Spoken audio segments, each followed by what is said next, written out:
Managing this growing crisis, Boeing held an all-staff meeting on Tuesday, January 9th. During the meeting, it was noted that the company's CEO, Dave Calhoun, called the 737 MAX 9 issues, quote-unquote, our mistake. So what does this mean for Boeing, and where does the company go from here?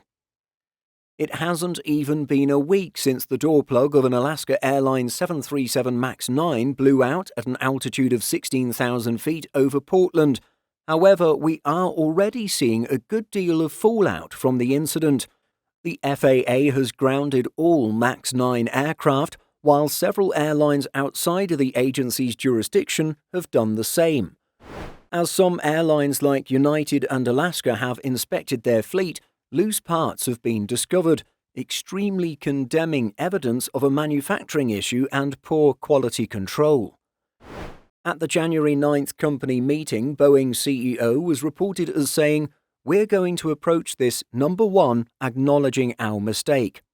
He was also quoted saying, "When I got that picture, all I could think about, I didn't know what happened, so whoever was supposed to be in the seat next to that hole in the airplane, I've got kids, I've got grandkids, and so do you. This stuff matters. Every detail matters." Boeing's reputation has taken a severe hit with this Alaska Airlines incident, just as it was recovering from the tragic incidents of 2018 and 2019 and the industry-wide devastation of the pandemic. In fact, the company was doing quite well up until that point in terms of confidence in its 737 product.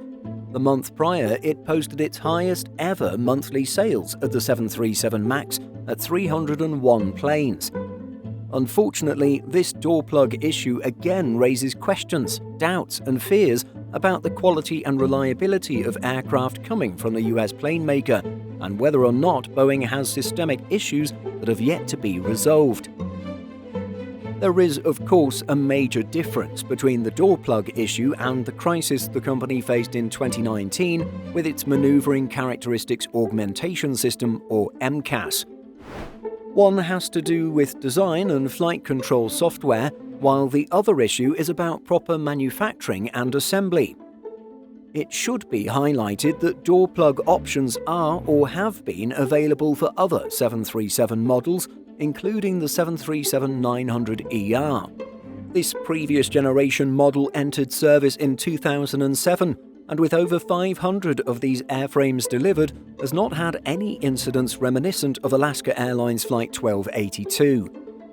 As highlighted by Reuters, Spirit builds fuselages for 737s with the door plug assembly semi-rigged, with an industry source saying they are fitted but not completed.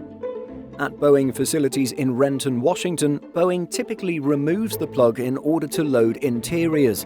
The part is then put back and the installation is completed.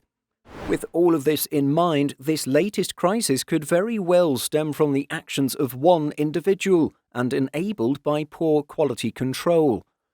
A culture of rushed quotas and targets could also be part of the picture.